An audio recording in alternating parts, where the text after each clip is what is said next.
അനുഗ്രഹദിനമായി അണയുന്നു നാഥ, അൾത്താര മുന്നിൽ നിൻ മക്കളായി ഞങ്ങൾ. ദിവ്യകാരുണ്യമേ പെയ്തിറങ്ങണമേ, അനുഗ്രഹ പൊന്മഴയായി ഈ ജീവിതവീഥിയിൽ, ഈ ജീവിതവീഥിയിൽ. ആമേൻ.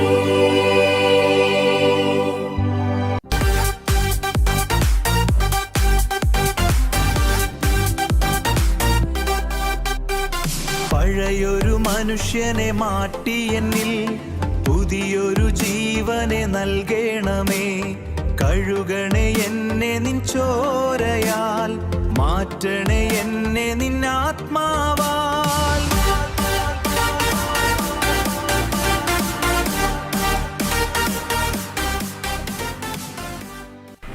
പരിശുദ്ധ പരമദിവ്യകാരുണ്യനാഥനായ ഈശോയെ, അങ്ങേ സന്നിധിയിലായിരിക്കുന്ന ഞങ്ങളെല്ലാവരെയും ഇതിൻ്റെ കാരുണ്യത്തിൻ്റെ കടാക്ഷത്താൽ സംരക്ഷിക്കുകയും പരിപാലിക്കുകയും ചെയ്യണമേ.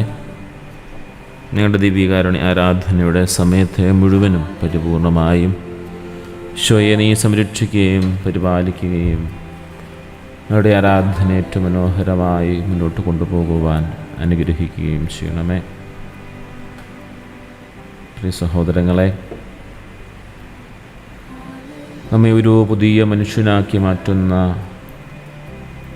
ദൈവത്തിൻ്റെ മഹാസ്നേഹത്തെ ഓർത്ത് നമുക്ക് നന്ദി പറയാം. സ്വർഗീയ പിതാവേ, ഈ നല്ല സമയത്തിനായി ഞങ്ങൾ നന്ദി പറയുന്നു. ഞങ്ങളുടെ പഴയ ജീവിതക്രമങ്ങളെയും ചിന്തകളെയും ശീലങ്ങളെയും മുഴുവനും മാറ്റി ഒരു പുതിയ ജീവിത ശൈലി ക്രമത്തിലേക്ക് കടക്കുവാൻ ഒരു പഴയ ജീവിതക്രമത്തെ മുഴുവൻ ഞാൻ അങ്ങയുടെ മുമ്പിൽ സമർപ്പിക്കുന്നു. അങ്ങയുടെ വിലയേറിയ രക്തത്താൽ എന്നെ കഴുകി ശുദ്ധീകരിക്കണമേ. എനിക്കു മാറണം എൻ്റെ നാഥ, നിന്റെ പോലെയാകണം. പഴയൊരു മനുഷ്യനെ മാറ്റി എന്നിൽ പുതിയൊരു ജീവനെ നൽകണമേ.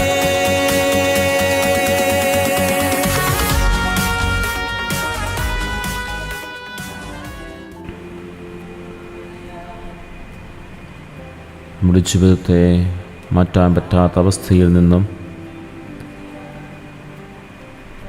നാം എത്തേണ്ട അവസ്ഥയിലേക്ക് നമ്മെ മാറ്റി നിർത്തുന്ന ദിവ്യകാരുണ്യത്തിൻ്റെ സന്നിധിയിൽ നമ്മുടെ ജീവിതത്തിൻ്റെ എല്ലാ മേഖലകളെയും പരിപൂർണമായി സമർപ്പിക്കാം.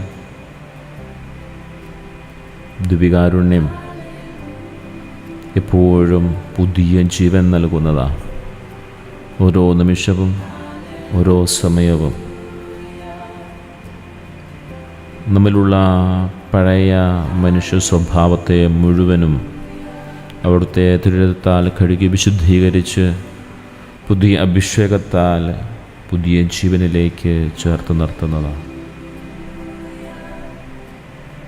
കൊറിന്തോസുകാർക്ക് എഴുതിയ ലേഖനം 2-ാം ലേഖനം 5-ാം അധ്യായം 17-ാം വാക്യം.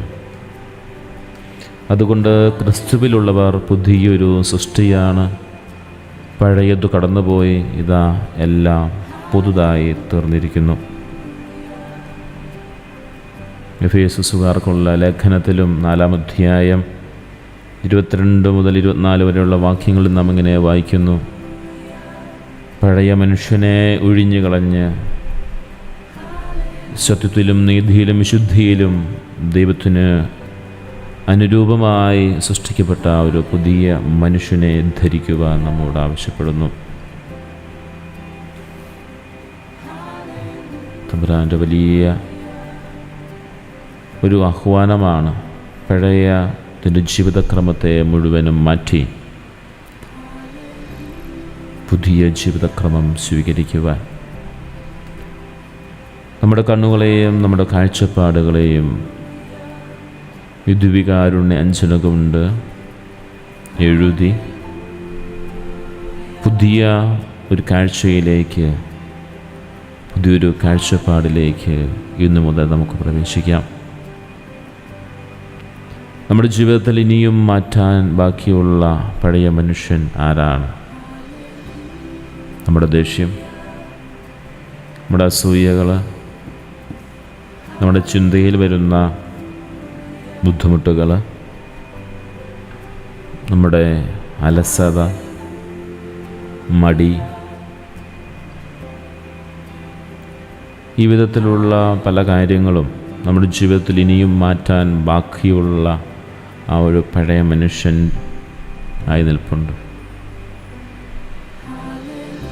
അവ ഏതൊക്കെയാണെന്നൊരു നിമിഷം നമുക്ക് ശാന്തമായി കണ്ണുകളടച്ച് പരിശോധിക്കാം. എൻ്റെ ജീവിതത്തിൽ ഇനിയും ഞാൻ മാറ്റേണ്ട കാര്യങ്ങൾ ഏതൊക്കെയാണ്? പലതവണ മാറ്റാൻ പരിശ്രമിച്ചിട്ടും മാറ്റാൻ സാധിക്കാതെ പോയ കാര്യങ്ങൾ ഏതൊക്കെയാണ്? അവയെല്ലാം മാറ്റി ഒരു പുതിയ ജീവിതക്രമത്തിലേക്ക് ഈശോയെ നീ എന്നെ ചേർത്ത് നിർത്തണം. ഈശോയിലേക്ക് ചേർന്നിരിക്കുമ്പോൾ ലഭിക്കുന്ന പുതിയ വെളിച്ചം, അത് സമാധാനം നമുക്ക് നൽകുന്നതാണ്. ഒരു നിമിഷം നമുക്ക് നമ്മുടെ വ്യക്തി ജീവിതത്തിലേക്ക് നമുക്കൊന്ന് തിരിഞ്ഞു നോക്കി നമ്മുടെ ജീവിതത്തിൽ മാറ്റേണ്ട മേഖലകളെ സ്വയം കണ്ടെത്താം.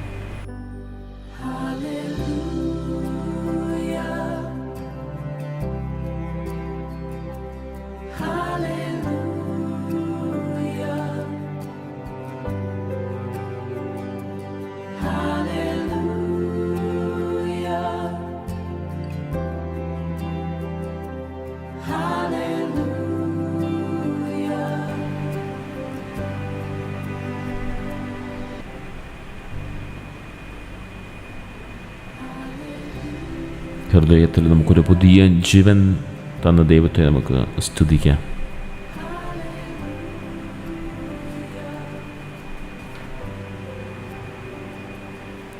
പരിശുദ്ധാത്മാഭിഷേകത്തിന് വേണ്ടി പ്രാർത്ഥിക്കാം.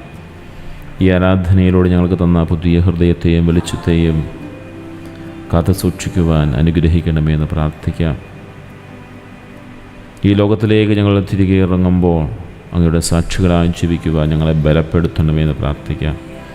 ഈശോയുടെ നാമത്തിൽ, യേശുവിൻ്റെ നാമത്തിൽ, ഈശോയുടെ നാമത്തിൽ നമുക്ക് പ്രാർത്ഥിക്കാം. ഈശോയെ, എൻ്റെ ശക്തി, എൻ്റെ നാമത്തിൽ ആ വലിയ ശക്തി ഞങ്ങൾക്ക് സമൃദ്ധമായി നൽകണമേ.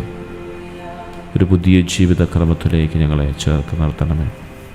ഈശോയെ നന്ദി, ഈശോയെ ആരാധന, ഈശോയെ സ്തുതി, ഈശോയെ ആരാധന, നന്ദി നന്ദി. മാറണം, എനിക്കു മാറണം, എൻ്റെ നാഥ നിന്റെ പോലെയാകണം. പഴയൊരു മനുഷ്യനെ മാറ്റി എന്നിൽ പുതിയൊരു ജീവനെ